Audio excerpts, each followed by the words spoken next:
The lecture hall was massive and filled with students from 12 different species who had come from across the galaxy to study at the prestigious Galactic Academy. And on this particular morning they had gathered to hear one of the most famous professors speak about the dangers of the universe. Professor Valkyrin stood at the center of the stage with his forearms folded behind his back and his silver scales catching the light as he looked out at the 400 young minds before him. And he felt proud to share his knowledge with them because he had spent his entire life studying the biology of alien worlds. Today, we discuss death worlds, he announced in a voice that carried to every corner of the room. And several students shifted nervously in their seats because everyone knew that death worlds were planets so hostile that no intelligent life could ever survive there. The professor waved one of his hands and a holographic image appeared in the air above him, showing a small blue and green planet that spun slowly in the darkness of space. And it looked beautiful from a distance, but Valkyrin knew the terrible truth about this world. This is a planet called Earth, he said, and it exists in the Orion arm of this galaxy, in a region that most spacefaring species have avoided for millions of years. He began to list the horrors of this world, and the students listened with growing fear as he described a planet that seemed designed to kill anything that lived there. The gravity of Earth is 1 full G, Valkyrin explained, which means that every creature on this world must fight against a constant crushing force that pulls them toward the ground every moment of every day. A student from the Melvery species raised a delicate tentacle and asked in a trembling voice, "Professor, how could anything survive such pressure?" "Nothing intelligent could," Valkyrin replied with absolute certainty. "The skeletal stress alone would shatter the bones of any known species within hours, and the cardiovascular system would fail trying to pump blood against such tremendous resistance." He continued his lecture and painted a picture of a nightmare world, where the very air was thick and heavy and where radiation from an unshielded yellow star bombarded the surface without mercy. And he spoke of oceans filled with salt that would burn the skin of most species and of temperature extremes that ranged from freezing cold to boiling heat. There are predators in every environment, the professor said with a shudder. Creatures with venomous fangs and razor claws that hunt and kill without hesitation, and diseases that mutate so quickly that no immune system could ever adapt fast enough to survive. The students were horrified, and many of them made notes on their datapads, while others simply stared at the holographic image of Earth with wide and fearful eyes.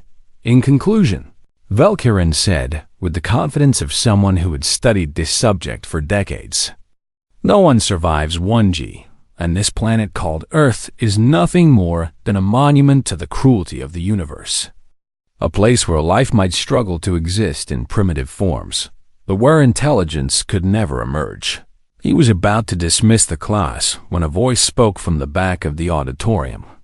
And it was a voice unlike any the students had heard before, because it was deeper and stronger and carried a strange quality that made everyone freeze in place. "Then why am I not crushed?" The entire room fell silent, and 400 heads turned toward the source of the voice. And there in the highest row of seats stood a figure that made several students gasp in shock. She was tall by the standards of most species, though not unusually so, but there was something about the way she stood that suggested tremendous weight and density. And when she began to walk down the stairs toward the stage, the floor seemed to vibrate slightly with each step. She took Professor Valkyrin felt his heart begin to race as he watched this creature approach. And his scientific mind struggled to process what his eyes were telling him because she moved with a heavy grace that should have been impossible. "Who are you?" he demanded, and his voice cracked slightly with fear that he could not hide. "My name is Commander Alara Chen," the figure replied as she reached the bottom of the stairs and stepped onto the stage. "And I am a human from the planet Earth." Chaos erupted in the lecture hall as students scrambled to flee from this impossible creature. And screams filled the air as young beings pushed and shoved to escape through the exits while security alarms began to wail throughout the building. But Alara did not move to attack anyone, and she simply stood there with her hands raised in a gesture of peace, while the professor backed away from her with terror in his eyes. "Please remain calm," she said in a voice that was gentle despite its power. "I mean no harm to anyone here." Security officers burst through the doors with weapons drawn, but they hesitated when they saw the human standing calmly on the stage. And none of them wanted to be the first to approach this Death Worlder who had somehow infiltrated their academy. "How is this possible?" Valkyrin whispered as he stared at Alara with a mixture of fear and fascination. "How can you exist?" Alara smiled, and it was a warm expression that seemed strange on the face of someone who came from such a terrible world.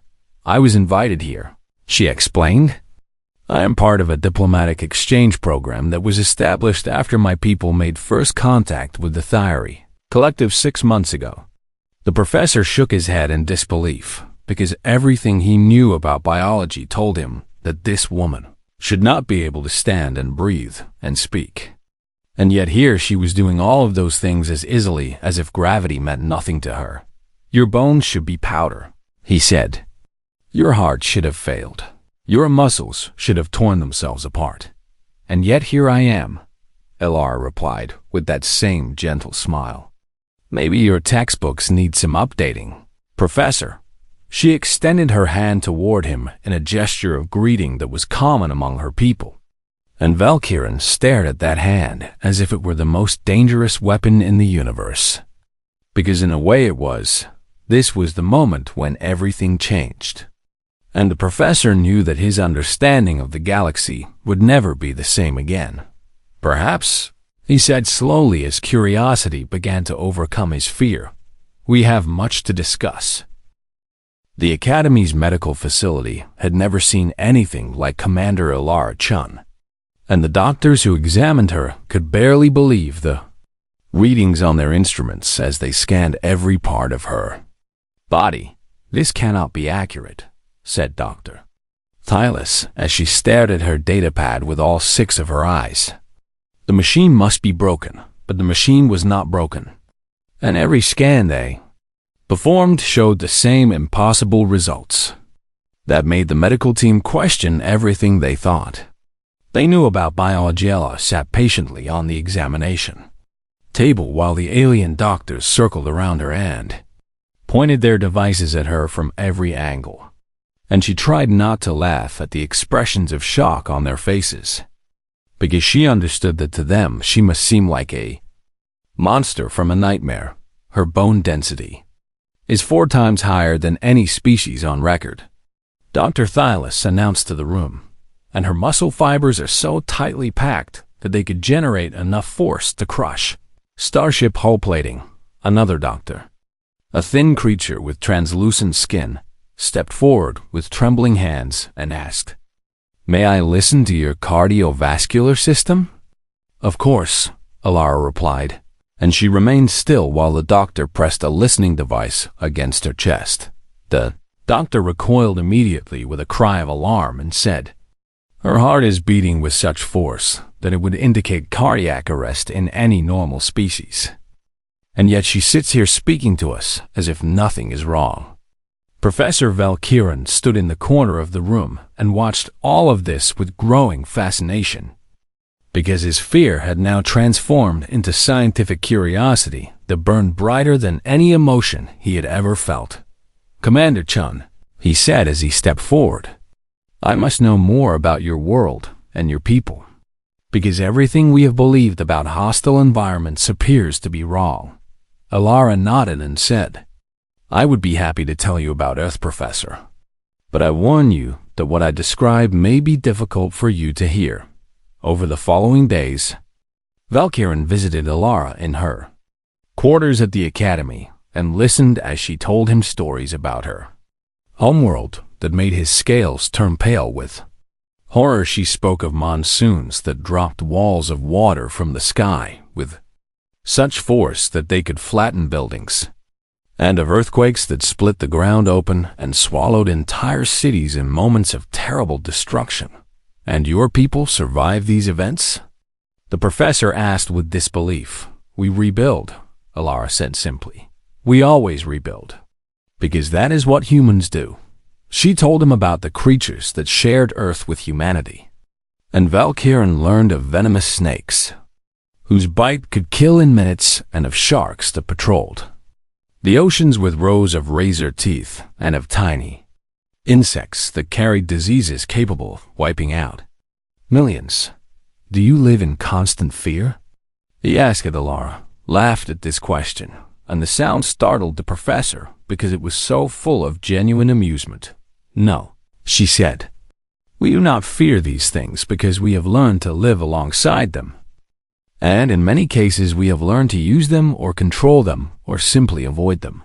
She explained that humans did not just survive on Earth but actually thrived there.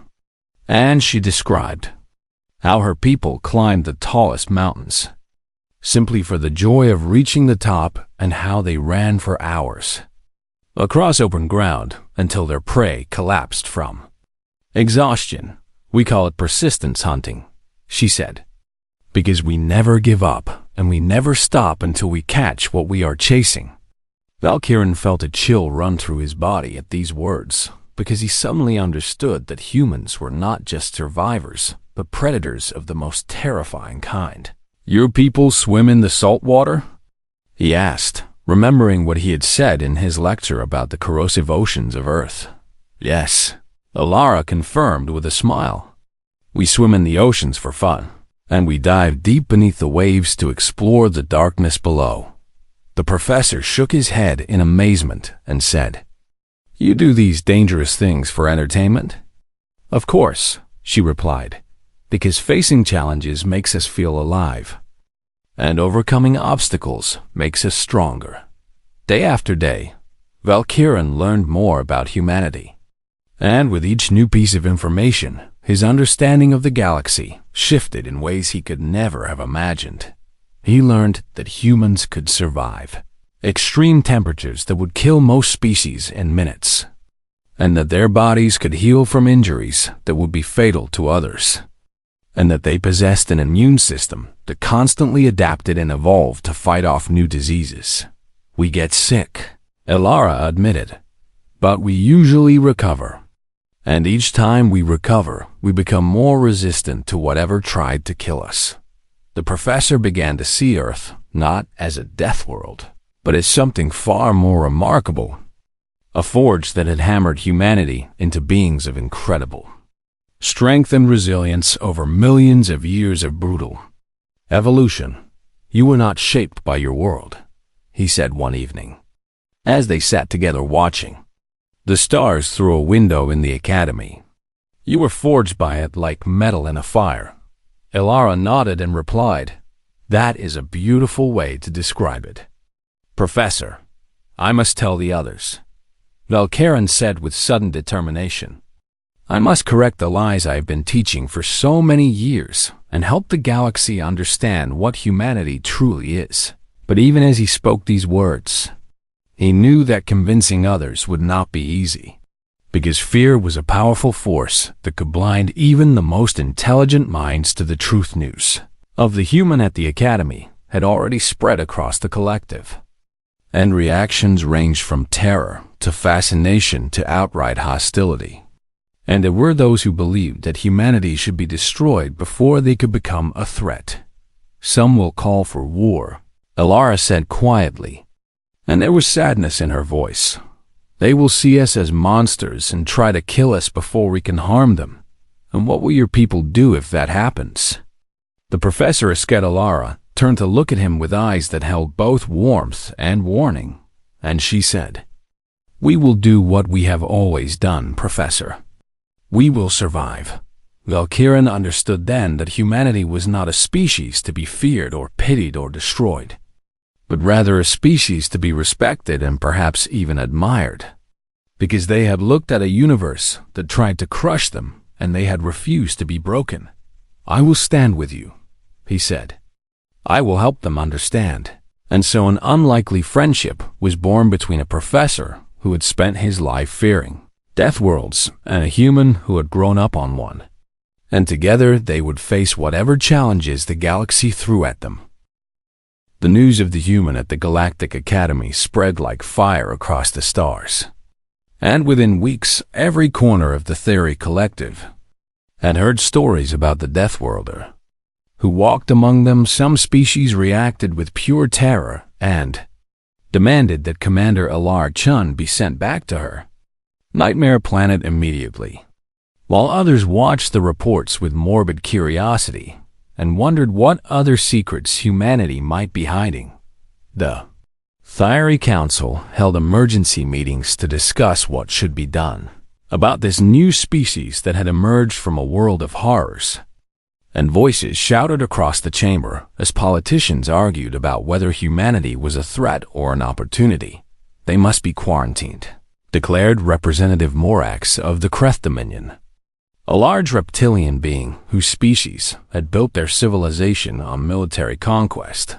Or, better yet, they should be eliminated before they can spread their dangerous influence. Professor Velkirin stood before the council and tried to explain what he had learned about Ilara and her people. But his words were drowned out by fear and suspicion, and he left the chamber feeling defeated and frustrated. Meanwhile, Ilara continued her work at the academy and tried to show everyone she met that humans were not the monsters they imagined.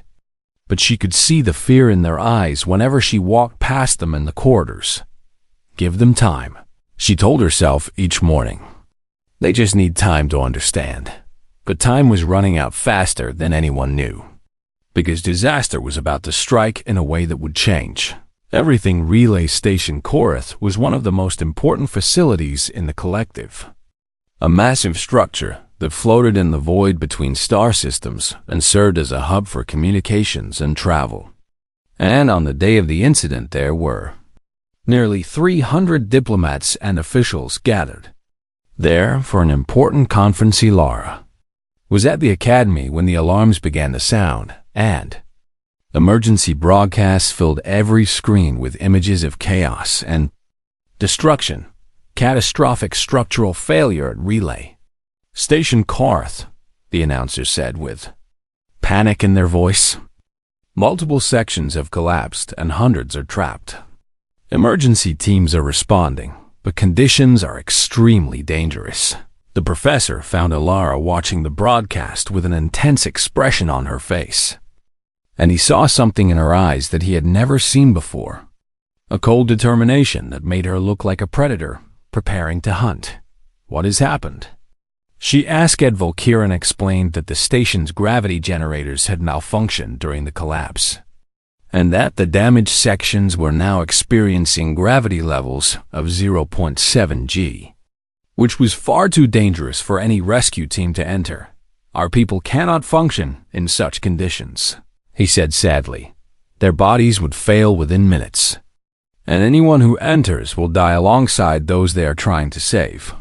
Ilara was quiet for a moment, and then she asked, "How many are trapped?" "Over 150 souls," the professor replied, "including ambassadors and scientists and children who were visiting with their families." Without another word, Ilara turned and began walking toward the exit, and Velkirin hurried after her with confusion and concern. "Where are you going?" he called out. "To help," she answered simply. The professor grabbed her arm and said, "You cannot be serious. The gravity will kill you just as it will kill anyone else." Ilara stopped and looked at him with a gentle smile and said, "Professor, you seem to have forgotten where I come from. 0.7 G is lighter than a lazy afternoon on Earth." She made her way to the spaceport and boarded the first transport heading to the relay station. And despite the objections of the crew, they could not stop her because there was something in her voice that made it impossible to refuse. When she arrived at Korath, the scene was one of pure chaos as rescue teams gathered outside the damaged sections and stared. helplessly at the destruction, while cries for help echoed through the broken corridors. "No one can go in there," the rescue commander said to Alara as she approached. "The gravity is too strong and the debris is unstable. We are trying to find another way, but there is no time." Alara looked at the entrance to the damaged section and then back at the commander and said, "I can go in. Show me where the survivors are located." The commander laughed at first because they thought she was making a joke.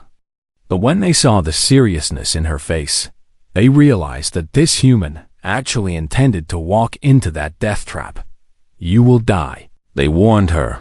"Maybe," Alara replied. "But those people inside will definitely die if no one tries to help them. So let me try." She walked into the damaged section without waiting for permission, and the cameras mounted outside recorded everything as she disappeared into the darkness. The gravity hit her like a familiar embrace as she moved through the wreckage. And while it was heavier than she would have liked, it was nothing compared to what she had experienced during training on Earth. And she pushed forward with steady determination. She found the first survivors huddled in a collapsed corridor. A group of Melvery scientists who could barely move under the crushing weight of the increased gravity, and their eyes widened with disbelief as this human walked toward them as casually as if she was strolling through a garden. "Can you walk?" she asked them. "No," they whispered. "We can barely breathe." Alara nodded and then lifted the first scientist onto her shoulders as if they weighed nothing at all. And she carried them back to the exit and handed them to the stunned rescue teams before turning around and going back for more. For 14 hours she worked without rest, moving through the destruction and carrying survivors to safety one by one. And the cameras broadcast her actions to every screen in the collective as billions watched in amazement. Exosuit tore on sharp debris as she continued in just her basic uniform, and cuts appeared on her arms and face but began healing even as new ones formed. And still she did not stop. She found children crying in the darkness, and she spoke to them with soft words of comfort as she carried them to safety. And she found elderly diplomats who had given up hope, and she gave them hope again when she finally emerged with the last survivor in her arms. She had saved 142 lives, and the crowd that had gathered outside stood in stunned silence as she gently placed the injured Thyri on a medical stretcher. "Is there anyone else?" a rescue worker asked in a voice filled with awe. "No," Alara said with exhaustion in her voice. "That was the last one." She stood there covered in dust and blood and sweat, and for a moment she swayed on her feet as if she might finally collapse. But then she steadied herself and asked a simple question that would be repeated across the galaxy for generations to come. "Could I please have some water and something to eat?" The rescue commander stared at her for a long moment and then began to laugh, not with mockery, but with pure joy. Because this impossible human had just done something that no one else in the entire collective could have done. And in that moment, everything changed. The broadcast showed a species that was not a monster, but a hero. A being forged by a cruel world who had used that strength to save others. And across the galaxy, minds began to open to the possibility that perhaps humanity was not something to fear after all. Perhaps they were something to celebrate. The galaxy could not stop talking about Commander Alara Chun, and her image appeared on screens from one end of the collective to the other as news programs played the footage of her rescue mission again and again. Some called her a hero who had risked her life to save people she had never met, while others called her a warning of what humanity could do if they ever decided to turn their terrible strength against the rest of the galaxy. Ella found herself surrounded by reporters and politicians and curious citizens wherever she went, and she tried her best to answer their questions with patience and kindness, even when some of those questions were hostile and afraid. "Are there more like you?" a journalist asked during one of the many interviews she was forced to give. "Yes," Alara answered honestly. There are 8 billion humans on Earth, and we are all like me in the ways that matter. This answer sent shockwaves through the collective, because the idea of 8 billion beings who could do what Alara had done was almost impossible to comprehend. And suddenly, the political debate about humanity became much more urgent. Professor Valkyrin worked tirelessly to advocate for humanity, traveling from world to world and speaking to anyone who would listen about what he had learned.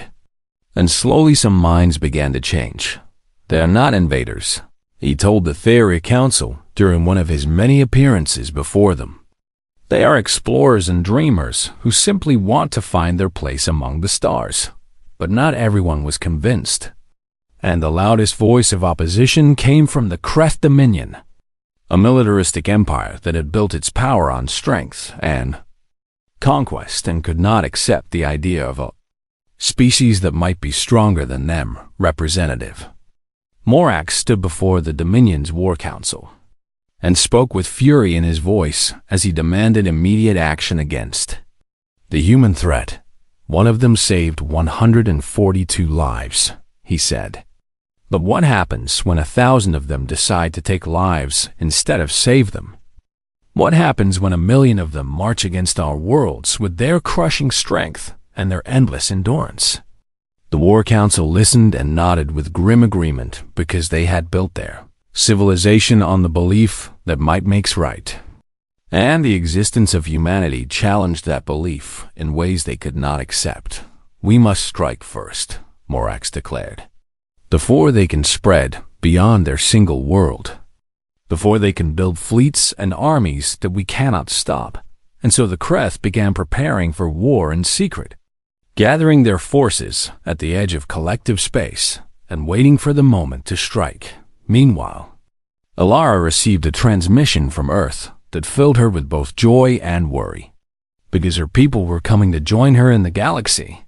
The first diplomatic fleet will arrive in 3 weeks, the message said, with scientists and ambassadors and soldiers to establish a permanent human presence in collective space. She shared this news with Professor Valkyrin and watched as his face showed a mixture of hope and concern. This could be wonderful, he said. Or it could be the spark that ignites a war. I know, Alara replied, which is why I need to speak to the High Council before the fleet arrives. I need to make them understand who we are and what we want. The request was granted because Alara had become too famous to ignore. And on the day of her address, the council chamber was filled with representatives from every species in the collective who had gathered to hear what this human had to say. She stood before them in her formal uniform with her head held high and her voice steady as she began to speak. I know you are afraid of us, she said, and I understand why. Because we come from a world that would kill most of you within hours. And we have strength that seems impossible to those who have never known a gravity like ours. The chamber was silent as every being listened to her words with intense attention. But I want you to understand something about humanity that is more important than our strength. And that is our history. She told them about the wars that humans had fought against each other for thousands of years. Conflicts that had killed millions and destroyed civilizations and left scars on their world that would never fully heal. We have been our own worst enemies, she admitted. And we have caused more suffering to each other than any death world could ever cause. Some in the audience shifted uncomfortably because they had expected her to boast about human power, not confess to human weakness. But we grew tired of war, Alara continued. We looked at the destruction we had caused, and we decided that there had to be a better way. And so we put aside our differences and reached for the stars together. Her voice grew stronger as she spoke of humanity's hope and their dream of finding a galaxy where they can learn and grow alongside other species. We did not come here to conquer, she said. We came here hoping to find friends, hoping to find wisdom, hoping to find something better than the violence that has defined so much of our history. She paused, and looked around the chamber at all the different faces watching her. And she saw fear in many of them, but also curiosity, and perhaps even the beginning of understanding. "We are exactly as dangerous as you think we are," she admitted. "And I will not lie to you about that, but we choose not to use that danger against you. We choose to offer friendship instead of war." Her final words would be remembered for centuries as the moment when the galaxy had to decide what kind of future it wanted. "Do not make us regret that choice," she said softly. "Do not make us regret reaching out with open hands instead of closed fists. Because if you force us to fight, we will fight. And we will not stop until the fighting is done." The chamber erupted in chaos as representatives shouted at each other and arguments broke out across every section. But Ilara simply stood there and waited because she had said what needed to be said. Professor Velkirin watched from the gallery above and felt tears forming in his eyes because he understood that this moment would determine the fate of billions. "Please," he whispered to no one in particular, "please let them choose wisely." But even as the debate raged in the council chamber, the Kreth Dominion was already moving their fleet into position, and the countdown to war had begun whether anyone wanted it or not. Ilara felt it in her bones as she left the chamber. That familiar tension that came before a storm. And she knew that her words might not be enough to stop what was coming. She only hoped that when the storm finally broke, humanity would be ready to weather it. The human diplomatic fleet emerged from hyperspace at the edge of collective territory.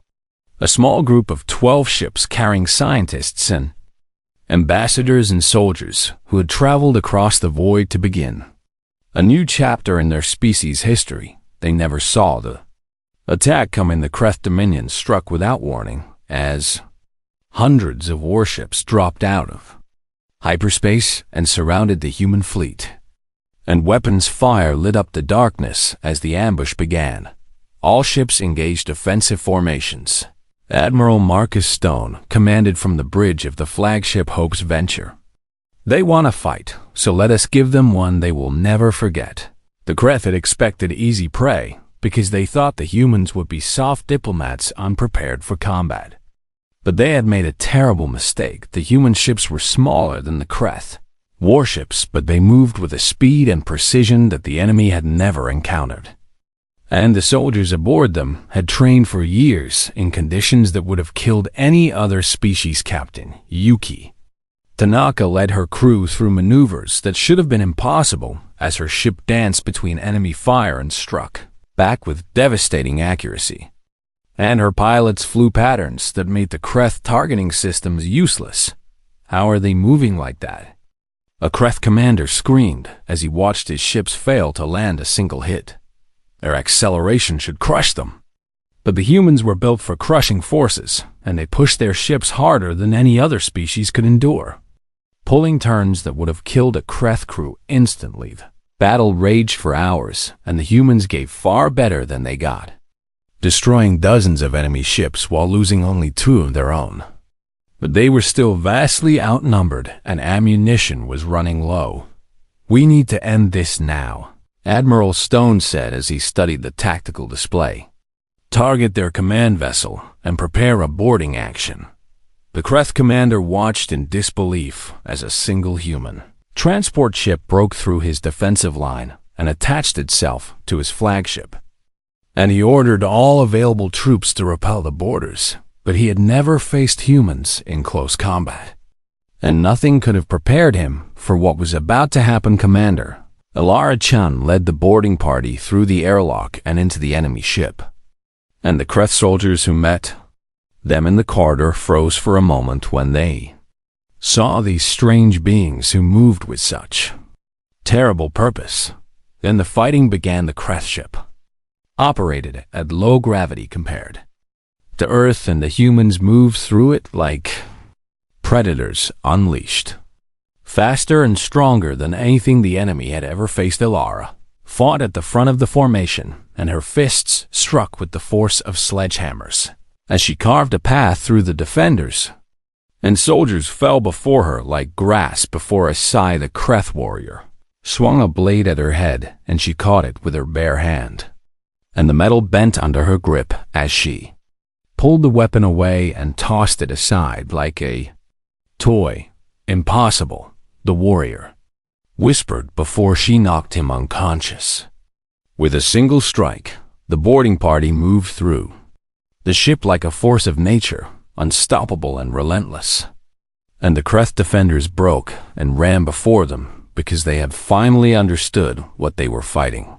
These were not soft diplomats or helpless prey. These were Deathworlders unleashed. And nothing in the galaxy could stand against them. Alara reached the bridge and tore through the armored door with her hands. And she found Commander Morax waiting for her with a pistol aimed at her chest. "Stay back," he shouted with terror in his voice. "I will kill you." Alara walked toward him without hesitation and said, "You can try." He fired and the shot struck her shoulder, and she stumbled but did not fall. And before he could fire again, she had crossed the distance between them and ripped the weapon from his hands. "Your people started this war," she said as she looked down at the trembling Kreth. "And now you will end it." Morax fell to his knees and surrendered, and his crew followed his example as word spread through the fleet that the command vessel had fallen.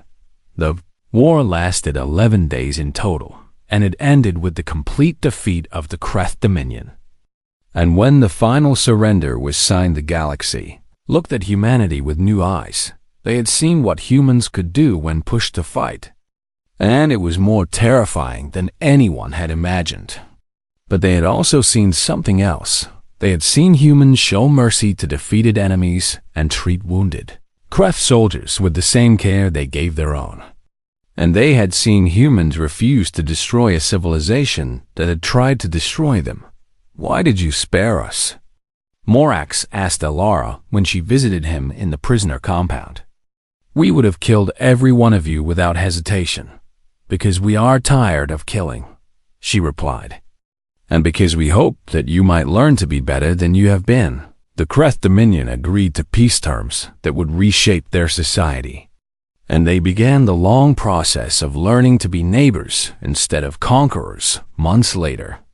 Professor Valkyrin stood before a new class of students in the lecture hall where everything had begun, and he looked out at faces from dozens of species who had gathered to learn about the universe.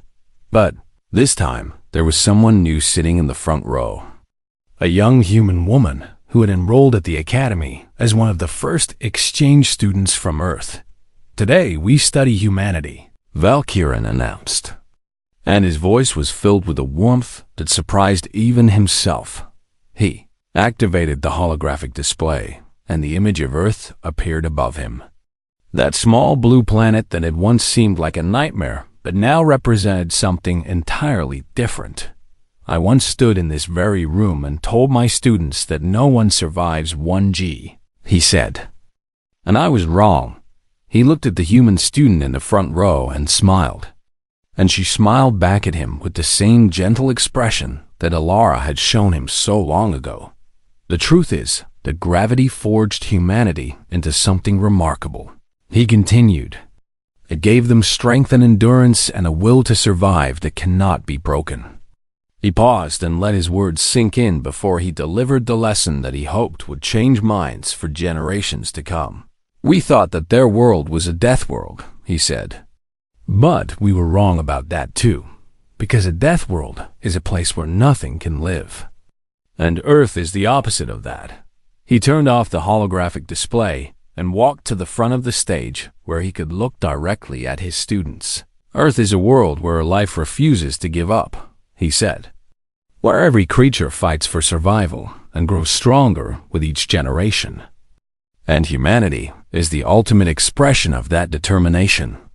The students listened with rapt attention as the professor who had once feared Deathworlders now spoke of them with admiration and respect. "They came to us looking for friends," Valkyrin concluded, "and I believe we should be grateful that they did, because the alternative would have been far worse for all of us." The human student raised her hand and asked, "Professor, What would you say to anyone who still fears humanity? Valkyrin thought for a moment, and then answered with words that would be quoted in textbooks for centuries. I would tell them that fear is natural, but understanding is better, he said. And I would tell them that the humans I have known are not monsters, but friends, and that the galaxy is stronger with them in it than it ever was without them. He dismissed the class and watched as students of every species filed out together. And among them walked a human student who chatted easily with her alien classmates as if it were the most natural thing in the universe, and perhaps, Valkyrin thought as he watched them go, it finally was.